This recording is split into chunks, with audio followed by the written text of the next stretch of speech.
Good morning. My name is Jamie Bade. I'm with the Ascent Center for Reproductive Health, and I use she, her pronouns. And this morning, we're going to hear from Kate White, who's going to share the PHI Care person-centered contraceptive counseling model. Hopefully everyone heard me that time. All right, Kate. Fantastic. Thanks so much. It's wonderful to be with you remotely from sort of sunny Boston. It's going to start with disclosures. So I receive research support through my institution from various industries looking at different kinds of contraceptive methods. And because we're talking about contraception today, I feel like two other disclosures are important: that I used an IUD for 8 years, that I received postpartum, and I believe that withdrawal is an acceptable form of contraception, which absolutely counts as a disclosure in the family planning community. This is Sophie. She uses she, her pronouns. She is 21 and she sees you for contraceptive counseling. She is a senior at your local university and she wants children, but someday, not in the near future. She's been using the birth control pill, but she forgets it often, so she wants to talk about other options. If Sophie is like the average pregnancy capable person in the United States, she's going to want about 2.3 kids, which means that she'll spend about 5 years trying to get pregnant, being pregnant, and breastfeeding.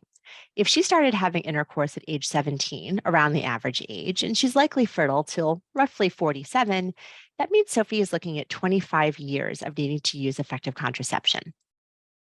As clinicians for women and pregnancy capable people, we hope to enable our patients to prevent unwanted pregnancies, to grow their families to their desired size and timing, and ultimately achieve reproductive autonomy. And most of us would love to have a really long sit down conversation about the entire contraceptive method universe, probably in an office that looks like this one. This looks pretty lovely to me. But this is more of the reality of contraceptive care, right? Like most of the care we provide. We don't have a lot of time with our patients. We've got competing medical priorities, and it can seem really efficient to start with the discussion and prioritize the long-acting reversible methods. Because if you think of a patient's not planning to get pregnant, wouldn't it be just easier to prevent one by using the most effective methods we have? But I want to talk for a moment about that word planning. We tend to think about pregnancy in a really dichotomous way, planned or unplanned. And this approach maybe is too simplistic. It doesn't really reflect the spectrum and complexity of pregnancy desires and intention. It doesn't take into account how many people don't want to plan their pregnancies. And what do we really mean by planning a pregnancy? Is a pregnancy only planned if a patient takes prenatal vitamins, she stopped birth control, and she buys ovulation predictor kits? Is it planned if a person wants to be pregnant but is just having unprotected sex? And is it planned if a person doesn't want to be pregnant but isn't actually using anything for contraception? And we also know that there are plenty of people who are not actively planning to get pregnant who would happily continue a pregnancy if it happened. So people's attitudes and beliefs towards pregnancy are a lot more nuanced than this sort of traditional dichotomy would suggest. So let's take a deeper look. Today, we're going to discuss factors and motivations that inform patients' contraceptive decision making, understand the risk of pressure and coercion in contraceptive counseling, and explore a patient centered shared decision making approach to counseling patients about birth control. The decision about whether or not to use contraception and what method to use is often informed by how a patient feels about pregnancy at this time in their life. One would think that the more you want to avoid pregnancy, the higher the motivation to use contraception, right? Yes and no. Pregnancy desires and intentions are often quite complex, and the reactions to a positive pregnancy test can run the gamut, even in the same person and in the same pregnancy. And so, like, what about your 35-year-old patient who really wants to be a parent someday, but they're in a 2-month-long relationship? They don't really know if it's the person they want to parent with. Or a 26-year-old patient with uncontrolled diabetes who wants another child, but is really afraid of the impact of her disease on her pregnancy and on her own health. Or the 37-year-old mother of 6 whose religion discourages contraception use, but really doesn't want to get pregnant again. Or a 22-year-old who really wants to be pregnant but doesn't have the resources to support a pregnancy and a baby. And are we actually setting up false expectations by telling patients that they should plan their pregnancies? We all know a lot of people and patients who were not able to plan pregnancies. I had a patient when I was in New York who got pregnant on basically every contraceptive method despite using them perfectly. And we also know patients who need donor egg at the age of 30 because their fertility is just not there the way they need it to be. And how favorable a pregnancy is informed by a lot of components. It's about the timing, the intendedness of it, the wantedness, whether it's planned, desirable, happy about it. And all of these things are different. You would think that they track, but in study after study, these are all very different domains. So feelings towards pregnancy are multifaceted, they're complex, and sometimes they are contradictory. In other words, pregnancy intention, like life, is complicated. So we can see how, as providers, it really isn't our goal or our job to prevent all pregnancies except for the planned ones. It's way too complicated. And going back to that whole not everyone wants to plan pregnancies, going even further, a lot of people actually feel ambivalent towards pregnancy. Providers will often assume that if a patient has unresolved or contradictory feelings, which is usually how ambivalence is defined, that they're not thinking about long term, clearly shouldn't be parenting or pregnant right now and need contraception. But that attitude can sort of flatten and overlook the nuance. Ambivalence can look like a lot of things. It can look like you want children someday, but the timing's not perfect. Perhaps people aren't in a relationship and don't know what the path would be like between now and having a child. Or you want a pregnancy, but not with the current partner that you have. Or, excuse me, you don't want to be pregnant right now, but you don't feel so strongly about that wanting that you want to use contraception. People may not also feel financially stable, especially in this economy, and don't know that they'll ever feel that kind of stability. God knows that with wealth inequality in the United States, more Americans than ever are living paycheck to paycheck due to low wages and are working full time or more. Other people will cite fate or divine intervention of if it's meant to be, it'll happen, or it's God's will. And expressions of ambivalence can also be a way to protect yourself from disappointment. Because if you don't admit to really wanting something, maybe it won't be as disappointing or crushing if you don't get it. So I want to just pose that the whole construct of unintended pregnancy is incredibly problematic. It is too binary and it flattens the nuances around desires and intention. It's also rooted in stigma because there's a persistent message in our society that you should not have a child unless you're financially capable. So patients may describe a pregnancy as unplanned if they are not partnered or not of sufficient financial means because it's more socially appropriate, even if the pregnancy is a delight for them. And finally, a lot of adverse outcomes associated with unintended pregnancy are likely confounded by correlations with both racism and poverty. So I want to separate the planned or intendedness of a pregnancy from the use of contraception. We also know that contraceptive decision making is also informed by many things. And we know that patients and providers don't always see these factors in the same way. When we counsel patients as providers, we tend to prioritize efficacy. It's why LARC methods are at the top of the contraceptive hierarchy and at the top of most decision aids that are out there because of their high effectiveness. We also tend to perform a risk assessment of our patients, both how at risk of an unintended pregnancy are they, or the risk of a particular method to a given patient. And patients also think about efficacy and the health risks of using a particular method, but they also may be thinking about side effects, especially on their bleeding. How easy is it to stop and start a method? And can they do that on their own? How invasive is a method, and whether it's hormonal versus non hormonal. And the traditional approach to contraceptive counseling overlooks these and a lot of other factors. For many providers, efficacy is the most effective, most important thing if a patient doesn't want to get pregnant. However, a lot of patients are not making decisions based on the particular efficacy of a method. Many people are not sensitive to the differences between 99% effective and 95% and 92%. They're thinking either it's going to work or it's not. And they are not wrong, right? A method is not 95% effective for you. It's 100% or 0% effective for you because no one's 95% pregnant. And so what might be more important for a lot of patients is what is it like to live with a method? Research has demonstrated over 50 different factors that patients value, desire, or prefer when it comes to choosing their method. Method attributes and characteristics about their personal values, social factors, logistical concerns. It's a really long list. Also, we know that these preferences change throughout life, as long with like the weighting of the different preferences. And what works for a person now may not work for someone's whole life. And a method that didn't work in the past may be actually perfect in the future. So we could think about contraceptive planning and use as a journey that we're trying to partner with patients on. It's iterative because preferences change over time. It's relational. It can change based on the relationship a person's having.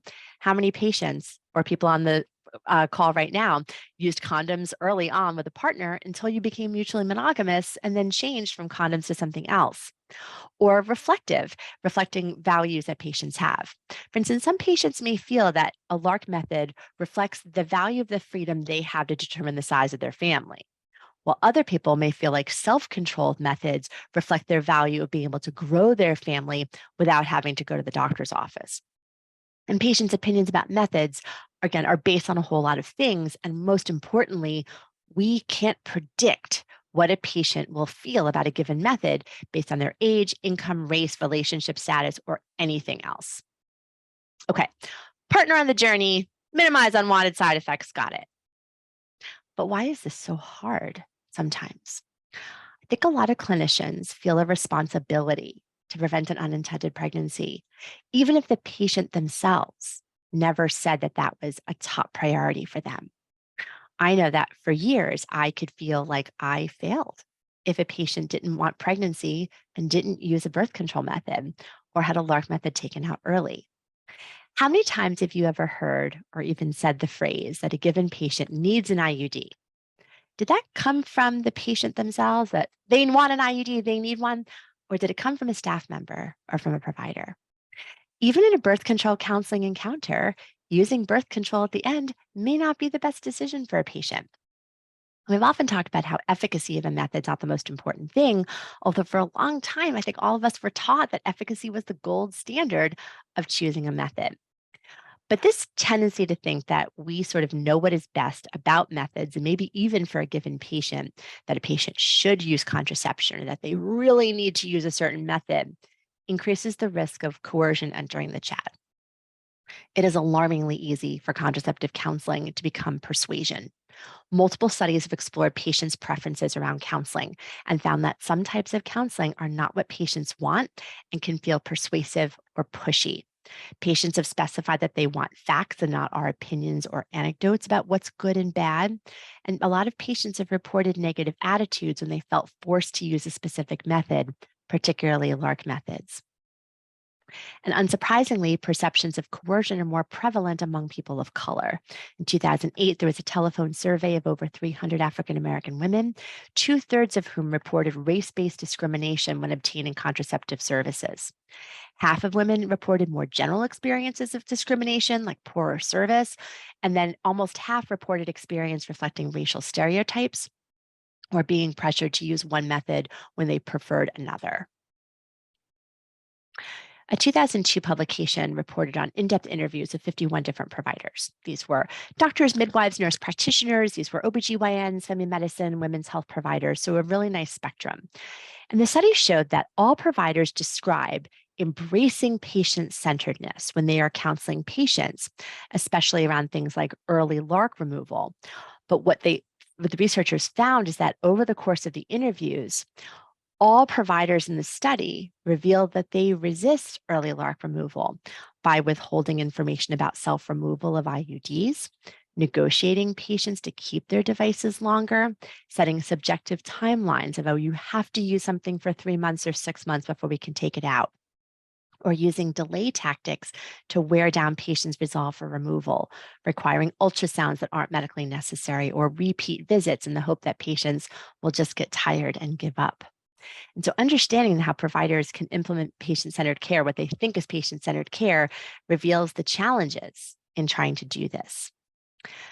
And in order to make sense of how provider enthusiasm about LARC so quickly became LARC persuasion in a lot of circles, we need to consider the broader historical context. There's a long history of contraceptive oppression in the United States. We've just discussed some examples of provider coercion. We also know that structural barriers, particularly socioeconomic factors, impact access to care. And due to the history of structural oppression and racism, these forces are disproportionately impacting people of color and have created significant inequities in healthcare access. But we can also look at all these concepts through a historical lens by looking at the history of reproductive coercion.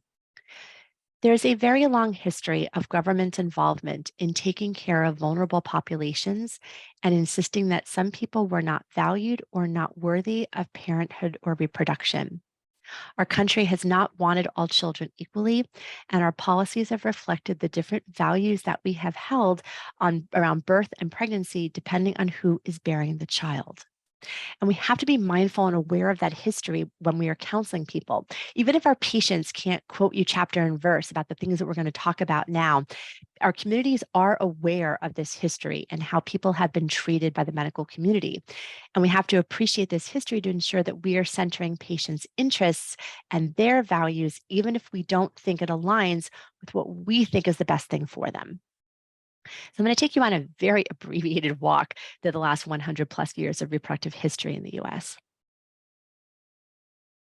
Throughout the 20th century, 32 states had federally funded sterilization programs designed to control undesirable populations. Undesirable populations were people of color, immigrants, people who are poor, unmarried, the disabled, and the mentally ill. A third of the sterilizations were done on girls under the age of 18, including as young as 9. State also targeted individuals who were seen as delinquent or unwholesome. The first large-scale human trial of the first oral contraceptives were carried out in Puerto Rico in the 1950s. 67 clinics that were family planning providers in Puerto Rico were chosen as study sites. Eligible women were under the age of 40, had to have 2 children, and be willing to give birth if they got pregnant during the trial. But they were not told they were actually in a trial. They were just told if they took this pill every day, they wouldn't get pregnant. So they were also not told about any kinds of side effect. In the end, almost 20% of women complained of nausea, dizziness, headache, stomach pain, and vomiting, which were all dismissed as psychosomatic reactions. 3 deaths occurred among participants, likely from venous thromboembolism, which were not reported to the FDA in the US and were thought to be coincidental. In 1973, the Ralph sisters, who were aged 12 and 14, were sterilized without their knowledge or consent in Alabama. These were Mary Alice and Minnie Lee were the youngest of 6 children of a poor Black couple in Alabama. Their mother could not read and had signed an X on a form that she thought authorized Depo-Provera for her daughters, but was actually a consent form for sterilization. The Southern Poverty Law Center later sued on their behalf, and the case, Ralph versus Weinberger, exposed that 100 to 150,000 poor people were being sterilized annually through federally funded programs in the US. And a study later revealed that nearly half of those sterilized were Black women. A study by the US General Accounting Office found that 4 out of 12 Indian health services sterilized nearly 5,000 American Indian women without their consent between 1973 and 1976. This procedure left 25% of Native women infertile in these regions. Native women were coerced into sterilization through misinformation and threats, including losing custody of their existing children if they did not get sterilized. During the first half of the 20th century, contraceptives and sterilization were celebrated as the solution for population growth by these undesired populations. Since the 1990s, though, we've seen a different narrative emerge. Now, contraceptives are celebrated as the solution to poverty, and we are seeing this over and over in headlines. This is a headline from the New York Times back in 2018 that in the subhead, they talk about a social experiment. That's eugenics language in the subhead of a New York Times article that no one commented on because birth control as a cure for poverty seemed really simple. In 2010, there was a study that showed that healthcare providers were given videos, one of 6 videos, 3 different actresses dressed very differently. In the first set of videos, they were a housekeeper. In the second set of videos, they worked at a bank. The script was exactly the same for all 6 videos about a person coming in for contraceptive counseling. And providers were asked, would you recommend an IUD to this patient? And what they found is that healthcare providers are more likely to recommend IUDs to Black and Latina patients of low socioeconomic status compared to white patients. The study did not ask why, but the findings were pretty sobering. So this history affects how our patients receive our counseling and receive our advice. You may be intending to give patients advice during their decision-making around birth control that gets them what you think they want, but I would pose that the impact of our counseling matters much more than our intent. And it doesn't mean that you can't, for instance, counsel about ways to manage unwanted side effects on a method or try to work with a patient to get a method to work for them. But if patients don't get the message that we're really listening to their concerns, the impact can be devastating. And if you need further evidence, persuasion actually leads to worse medical outcomes too. There was a study of almost 800 women, a longitudinal study in 3 US cities, Dallas, New York, and Pittsburgh. And researchers were following people who received the contraceptive implant to look for predictors of early discontinuation. If you ask me, I would figure bad bleeding patterns, right? We all have taken out a lot of implants for people who have really lousy bleeding patterns. What they found is that people who had the implant who continued it and discontinued it were no different in terms of the bleeding patterns, meaning people had good, none, or lousy bleeding patterns in both groups. But what they found was that perceived pressure from providers to get the implant to start with was what the predictor of early discontinuation was. There was a qualitative study of 20 women in London who had their implants removed within a year. And what they found was that many of them experienced practitioner resistance to their request for removal. These patients had internalized 2 messages: that the implant is expensive and should not be removed lightly. And the second message is that it takes their body a while to get used to it.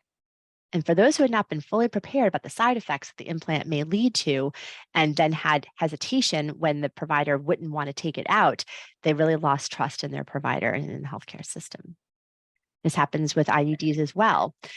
There's a group at UCSF that audio recorded 342 visits for contraceptive counseling and found that IUDs were mentioned in most visits, but most of the time brought up by the provider. Counseling didn't include patient preferences, and in many cases, providers actually minimized symptoms by telling them that the amount of bleeding they were experiencing wasn't that great, or their symptoms weren't typical, or it was all going to get better. A qualitative study also looked at 16 people who had early IUD removal, and they found that while some providers supported their decision, other providers were very clearly expressing a preference that the patient continue the IUD. And people reported that the providers who were neutral or supportive of the decision, like they had more satisfaction with those visits. So when providers resisted removal, patients were really frustrated. Even if they acknowledged their doctor's good intentions, it really hurt the doctor-patient relationship. I had a patient when I was in Western Mass who came to me for contraceptive counseling. I was talking about all of her options and mentioned IUD, and she very quickly said, "Nope, not that one." So I canceled a while longer and then said, "Hey, Miranda, can I circle back? You really quickly took IUD off the table. Have you heard bad things about them?" And she said, "No, actually, I used one in the past." I said, "Oh, did you hate it? Did you bleed all the time?" And she said, "No, I actually really loved it." Then, okay, tell me more. So she had had a postpartum IUD, like myself, placed after her delivery. And she had one of those perfect babies. The ones that feed without a problem, that sleep through the night really early, the kind of babies we all dream about. And she and her boyfriend so loved being parents that before their baby was a year old, they wanted to try for another. They went to their provider to have the IUD removed. And I don't know what the provider actually said. She talked about, birth spacing and short interval births. I don't know if she ever said the words, "I'm not taking it out," but it is certainly what Miranda heard. So she told me and my boyfriend went to Home Depot and we bought a pair of pliers and he took it out. I said, "Are you okay? Is your vagina okay?" And she said, "I'm fine."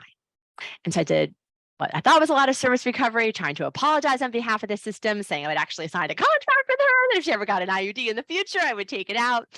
And she said, "I appreciate it. I'm never getting one again." So we have a patient who had a method that worked for her that she will never use again because a provider didn't listen to her wishes. And she's not the only person in her social network who feels this way. That everyone she knows heard this story, and other people then may not want an IUD either because of this. So next time a patient makes a contraception decision that you don't agree with, I would encourage you to sort of slow down and reflect about what you're feeling about someone's decision or their request, and why might you feel that way? Like, why did you feel this way if a patient told you they wanted their IUD out after 3 weeks of using it, or didn't want to use contraception after a recent unplanned pregnancy and abortion? Are you telling yourself it's about waste and cost effectiveness with an IUD when we very rarely think about those things in other areas of healthcare? Is it about why is it that you think that patients should use birth control after an abortion? Why do you feel that maybe that's part of your job, not just the offering, but that a patient accepts it or uses it? Just food for thought. So now that we know the importance of partnering with patients, what does that kind of counseling look like? So how do we meet patients where they are and recognize that they're the experts in their lives? At the core of high quality counseling for things like this is shared decision making, which acknowledges that patient preferences and the context in which they live are equally important to our clinical expertise and the published evidence. This approach is ideal for any situation where there's no one right answer for a decision a patient has to make, or what are called preference sensitive decisions. Patients' preferences vary widely, they're really different than ours, and can't be predicted. So, this represents a middle ground between what we call directive counseling, or the best method for you is a long acting method, or informed choice. Here are brochures and websites, and let me know what you want, which is what some providers then sort of shift to because they're so afraid of being coercive. But that can be really overwhelming for patients and lead to some decision paralysis because brochures and websites aren't going to capture the nuance you need from a good conversation. Patients need you to translate their values and preferences into what methods might be right for them. They're never going to get that from a website. So, in this encounter, we need to acknowledge both what we bring to the table as providers in terms of our knowledge of the evidence, our clinical experience, and what the patient brings in terms of their values and their experience of living in the world. There are two experts in the room because the patient's the expert in their own lives. When we pull both of everyone's expertise together, that's what can lead to centering patient preferences and lead to a really good decision. So ACOG recently published guidelines on patient-centered contraceptive counseling. The committee statement concluded that OBGYN should intentionally incorporate the reproductive justice framework into contraceptive counseling by acknowledging the historical and ongoing reproductive mistreatment of people of color and other marginalized individuals whose reproductive desires have been devalued, recognizing that counselor bias, unconscious or otherwise, can affect care and work to minimize the effect of bias on counseling and care provision. And prioritizing patients' values, preferences, and lived experience in their contraceptive decision making is paramount. All right, so how do we do this? How do we overcome this risk of our preferences trumping our patients? And what does true patient-centered counseling look like? So patients have told us in studies, we've known that patient-centered counseling provides individualized care. People will want to be met where they are. Patients do want their providers to actively assist them in talking about their options and determining the best method. Patients really do want this conversation with us. And they want that conversation to incorporate their concerns and preferences. They want to they want to feel heard and understood and hope that their concerns are centered.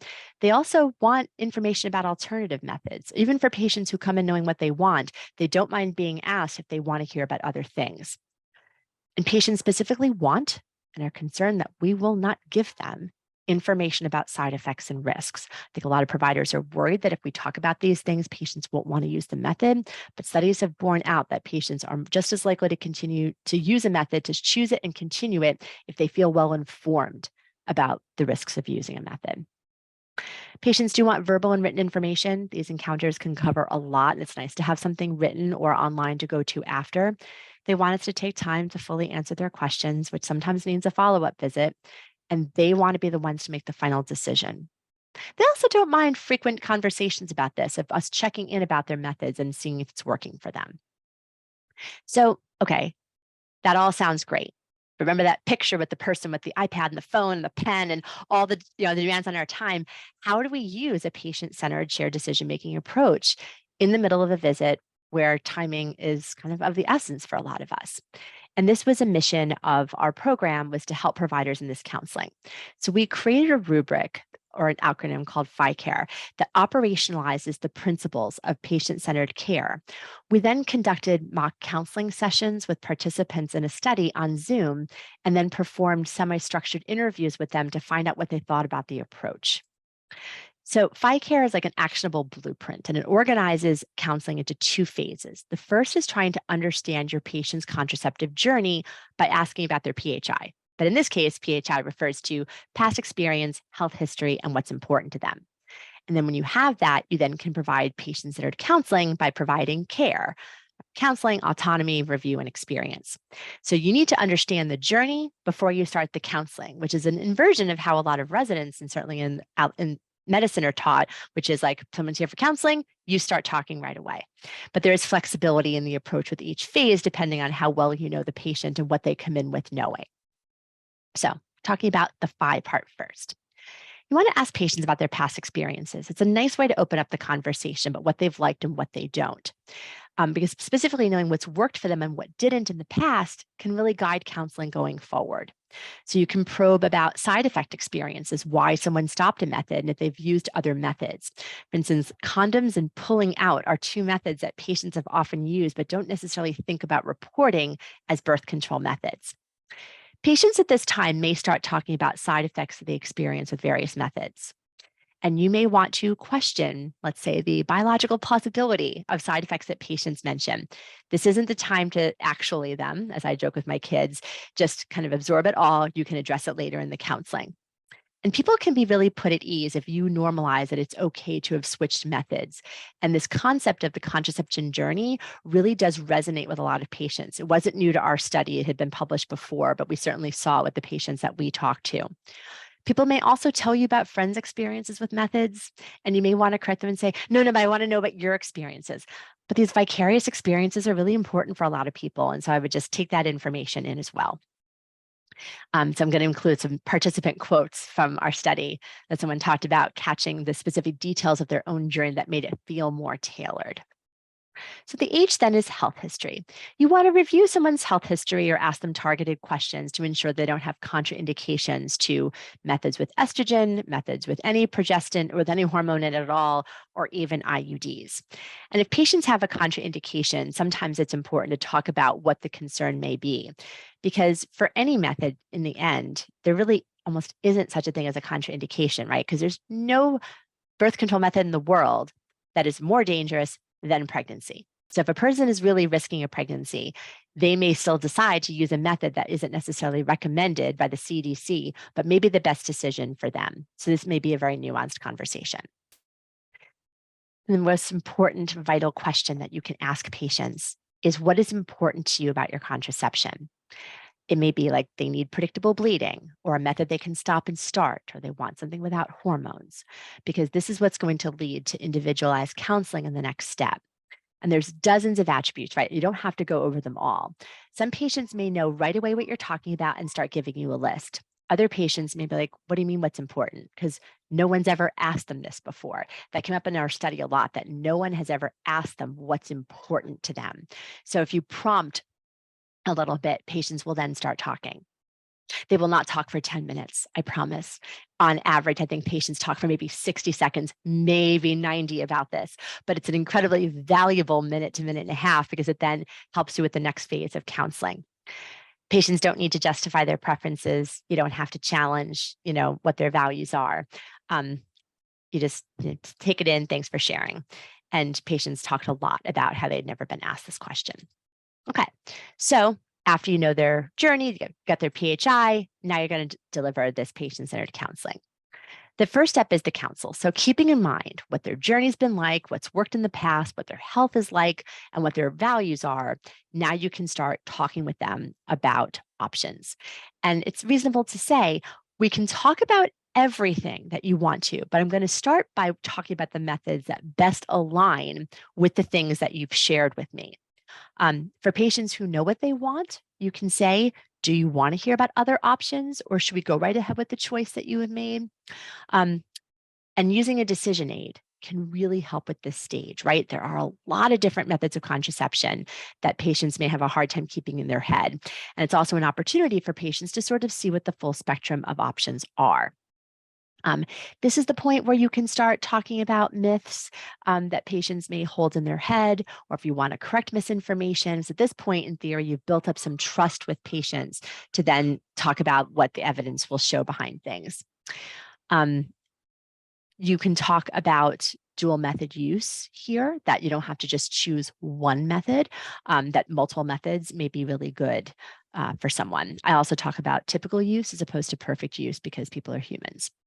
So PIC also designed a decision aid in response to our community advisory board that talked about not liking the other aids on the market. And it looks a little bit busy, so I'm going to sort of like take you through it.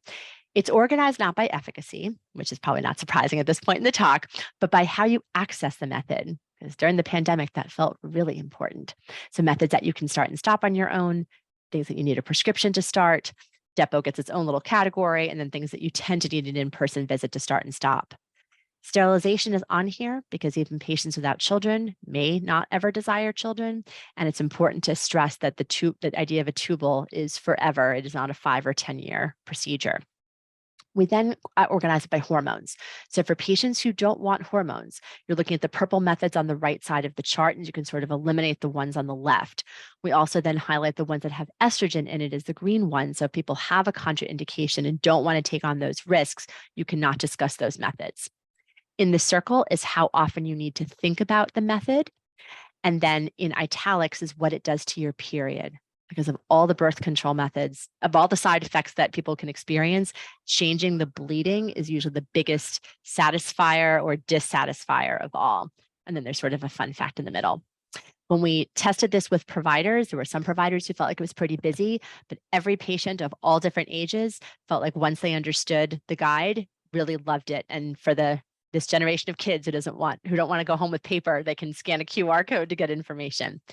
On the back are a couple of other things we've added. So the first is sort of a description of a body and how each method is used, where it goes. This enables people to look at like the fact that the vagina and the uterus are different, and birth control methods can go in one place or the other. Also, the relative size of these things. And some patients really like starting with the body. We then do talk about efficacy, but there are two different things about this. The first is that we talk about how many people will get pregnant in a year, because that seems to be an easier concept numerically than percent effective. We also compare all methods to using no method at all, or what is average fertility, because that's really the true comparator. A lot of decision aids compare everything to an IUD or implant, but really the comparison is not using anything. And then the last column is our effort to see some of the unrealized potential of emergency contraception, which is that patients don't always know when they should take it. So we talk about when to think about using EC with the various methods. These aids are available in English, Spanish, Brazilian Portuguese, and Haitian Creole on our website. We also have a series of method information sheets to back up all the different methods. And we have these in 7 different languages on our site for download. And people really liked having the decision aid, something to look at that we could circle and cross things out, because it was a visual of narrowing down choices and talking about why we wanted to talk about some methods rather than others, but never hiding what the full spectrum is like. It also exposes sometimes what patients mean by what they say. Like I've had multiple patients say, I don't want something inside my body, but then said, oh, tell me about the implants. I was like, oh, I didn't mention it because it goes in your arm. Like, well, yeah, but my arm is different than my uterus or my vagina. So inside even means something's different for some patients. And if you have patients that have conflicting values, it's not up to us to try to resolve it. So for instance, I want to make my periods better, but I don't want to use something with hormones. My instinct as a trained OBGYN is hormones are great. And I start talking all about how hormones can be really wonderful without listening to the preference of I don't want to use them. And so what I do is I present it. I say, I hear you say that you want to improve your bleeding, your cramping, but the only methods that will do that are methods that have hormones. What do you think about that? You're sort of presenting the conflict that patients have to resolve because only they know which value is more important. And then at this point, you want to sort of create some space for patients to think about, to ask you questions, make a decision.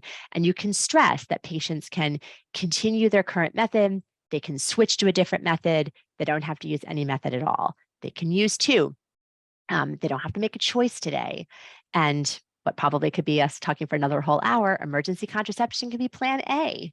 That if patients are not having pregnancy risking sex very often, and they don't want to use a birth control method continuously for the rare times that they have pregnancy risking sex, plan B could be a great plan A, or Ella, as I prefer. So you want to reinforce that people's decisions are totally up to them. If they make a decision today, great, you can move on to the next step. If they don't, they may want to have a visit in the future. And it is also, of course, okay if patients leave with no method at all. And so patients talked about, it was nice to talk about the idea of switching. I'll tell you, patients really have internalized this idea that they have failed if they've used more than one method. The average person who can get pregnant in the US will use 4 methods over a lifetime, but providers rarely normalize that it is normal to switch different methods over time during that journey. So people liked that acknowledgement. And also, we don't talk, I think, often enough about dual method use, about the fact that you can use a copper IUD, but then also use a pill on top of it to clear up your skin. But that way, if you forget the pill, the IUD is already in place protecting you against pregnancy, right? There's all kinds of combinations that could work for people. And then if a patient's chosen a method, you can now review the important things. The first are what I call the method logistics. What do you do if you skip a pill? Where do you put the patch? Where do you store extra rings? What pharmacy do I send a script to? But then you want to talk about method experiences, which is setting people up for expectations about what's going to happen when they use it. I am also an abortion provider, and I can't tell you how many patients have stopped their pill or their patch or their ring because they started spotting. And they thought that the spotting meant either something was wrong with their body or that the method was failing, because no one warned them that spotting was exceedingly common. So I think that we may need to set patients up for success by here's what's likely going to happen in the next 3 to 6 months, and also how to sort of correctly use a method. And again, normalizing typical use. And if patients don't choose a method, you can review next steps. Do they want a follow-up visit? Do they just want information? Do they want to call you when they're ready to make a decision? And since we talked a little bit about IUDs and removal, I want to mention that there are more and more resources available for self-removal, including on our website. You can provide information that this is an option. You can talk how to do it, be sure about safety, and remind people that you'll remove an IUD whenever they want, whether or not they want to try to remove it themselves. And last, the patient's finally ready to try out their method. And so you conclude by setting the tone for the future that you could always stop or switch. Every body is different. You don't know how a method's going to affect you until you start using it. And so it's okay. So come back if you have any problems, if you want to talk about it. And I'm here anytime that you want to discuss, problem solve, or just change. There's no amount of time that you have to use a method before we'll take it out.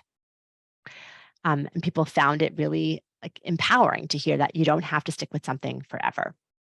And so we're hoping that this approach can lead to a true shared decision-making process between patients and providers, and have patients feel really respected. And that came out in our interviews as well, that this feels like an educated, mutually involved process instead of just waiting to be given a prescription or advice. So a couple of takeaways. And remember the goal of contraceptive counseling, that it's not thinking about preventing an unplanned pregnancy for the patient in front of us.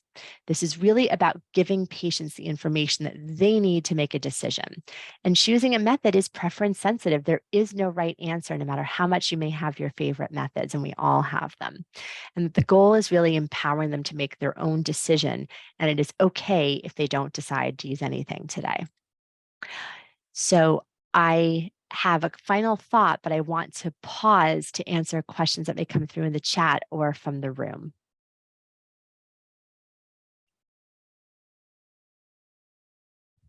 And to drink Diet Coke.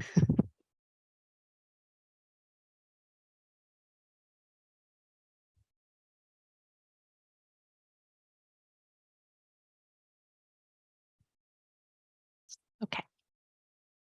So in case there are no questions, I'll give you just my final thought slides, and it gives people a chance to come up with something different. The next time you see a patient like Sophie, I hope you feel comfortable giving her all the information that she needs to know, and then taking a step back from her decision-making process. I want you to believe that it's okay if she continues to use pills and forgets them. And it's okay if she stops using pills altogether and just goes back to condoms. It's also okay if she walks out of your office today not having made a decision and becomes pregnant. Because by keeping her wishes and preferences at the center of the care you provide, she's going to feel respected and heard, and trust that you are going to partner with her at every step on her journey. So just a word about PIC, since I've mentioned it a few times. It stands for Partners in Contraceptive Choice and Knowledge. It was a 5-year program funded by the state of Massachusetts to promote contraceptive choice and quality. The program is coming to an end this spring, but our website is going to live on for as long as we can afford it. So it's at pic.org, PIC with 2 C's. We have a lot of practice resources, including the decision aids and the method information sheets that I talked about, in addition to what I put into the into the website for this session. I'm really grateful to have been here to share this with you, and I really welcome all of your questions.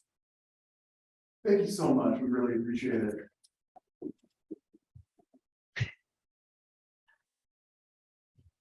We actually do have a few questions. I apologize. We were just having some microphone issues for a moment there, but let me hand it off for our first question. Right. Okay, thank you. I'm passing the microphone back for our first question. Hi, this is Erica Sullivan. I'm actually one of the conference organizers, and you have done yourself a great harm because you did so well with this talk, my friend. You are going to be invited back year after year after year. Thank you so much. It's so hard to watch for all of you to watch like a whole set of PowerPoint slides all day. So You wanted to start off the day knocked it good. out of the park. I am absolutely floored. Here's my question, and I'm hopeful that you have an answer because I love everything that you talked about, but what I'm conscious of is time. Where do we find the time to do all of this and then to put in the IUD or the next one on or the thing? So it's not like, okay, we had this great talk, fabulous, but now I'm 10 minutes late to my next patient. Well, I'm gonna have to make another appointment. Like logistically, what's the answer to that? Really good questions. We have a video on our site showing PHI Care in action. It's nice to actually get to see what it looks like. And it can be done in about 7 to 8 minutes. And obviously, it depends on the patient, right? And how many questions they have and how many choices they have, and how many medical contraindications things they have.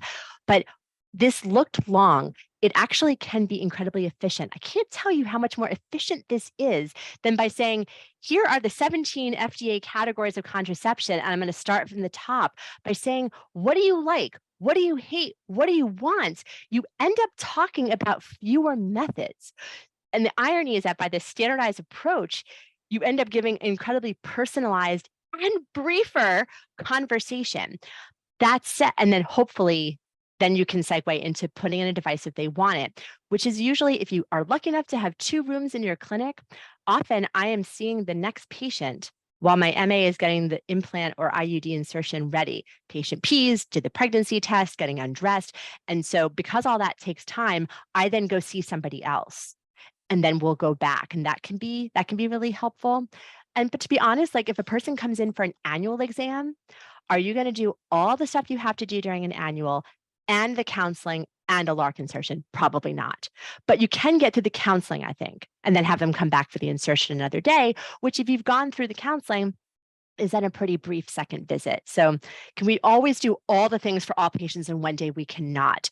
But I would encourage you to watch the video and you can kind of see that this actually can be really efficient. Thank you. Other questions in the room or on the chat? Okay. Yes, we have a question here on the chat. More comment, I guess, but can we reproduce and use this amazing decision tool? I encourage everyone to use it far and wide. Again, we've got in 4 languages, the decision aid, and the method information sheets in 7. I'm blanking. It's Arabic. I forgot the additional 3 languages it's available in, and we want everyone to use them. And if you work for an organization that wants to put your own label on it, we are happy to share the files with anybody. This is a state-run program. We want the materials to be used by anyone who wants to use them. And we are working on the first PHI Care paper now, and we are going to try to get this framework implemented as far and wide as possible. Heads up, we're going to have a 2-hour contraceptive decision-making sort of like CME module for both CME and CME credit for people to really dive deeper into all the things we talked about and to really how to use this. It would be free for 2 credits. Will be available on our website. So we're going to try to keep thinking about all the different ways to use this. Well, thank you so much. We have another question here. Oh God, it's me again. I'm so sorry. So one of the things that I am conscious of too is that a lot of this stuff gets sort of siloed into OB/GYN care and then leaves out internal medicine and family medicine. from a distributive standpoint, thinking more like process-wise, I think it would be a great idea if you targeted some of the family medicine conferences that actually have a lot of residents in them. So like the Society of Teachers of Family Medicine would be a great place to present this information. And I guarantee you get, a standing ovation because of this. I'll tell you, I had looked at the stat recently for a video I was in, that while everyone does see this as the purview of OBGYNs, but the largest number of counselors for contraception are primary care providers, because y'all outnumber us so much that there's so much more of this counseling going on in general internal medicine, family, and pediatrics, and of course, women's health nurse practitioners and midwives. So you are totally right. You start with what you know, and then you branch out from there. And OBs are a tough audience. I figure if I could win them, I can win more people over. But thank you for the encouragement to try to look outside the usual silos of people who provide this care and to go to the people who are legitimately actually providing this care in practice. Are there any questions in the room? Yes.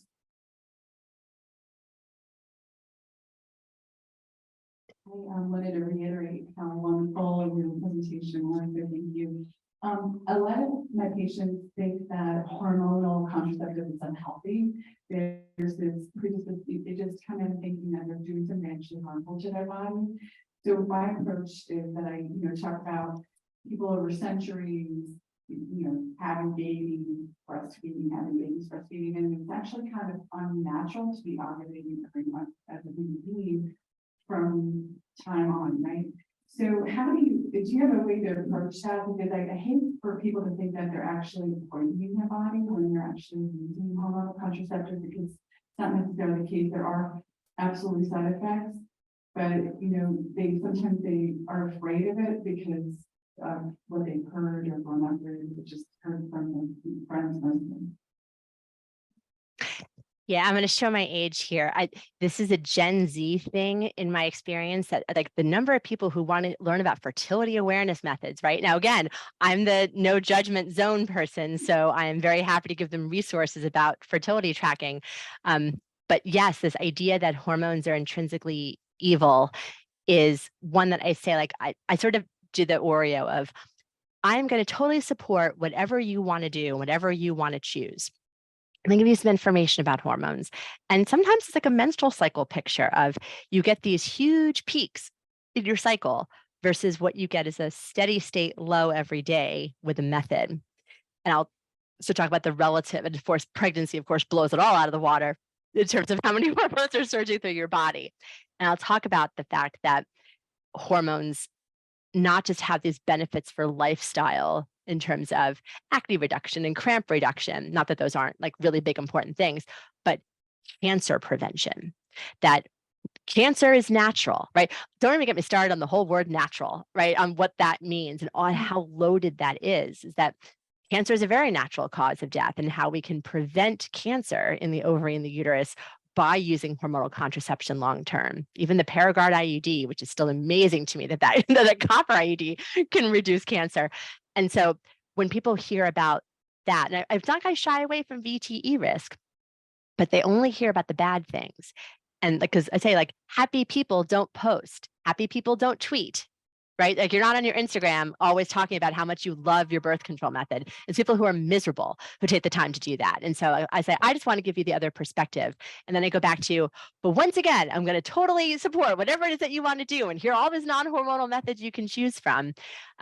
So that I want them to feel supported and educated at the same time.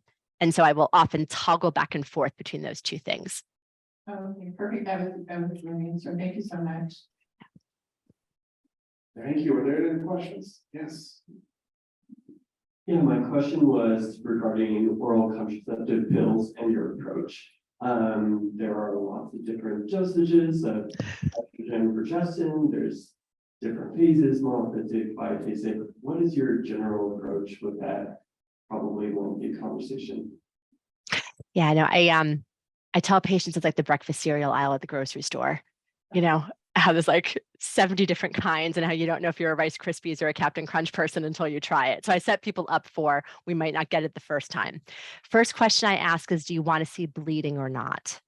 Because if people want to skip their periods, the seasonal, season E, extended use pills are going to be covered by insurance to be able to enable them to do that more. Because you can give a 21/7 pill and say, just don't do the placebo week. And eventually insurance is going to say, you can't fill that next pack. So depending on which state you live in and what the access is like, sometimes those pills are easier.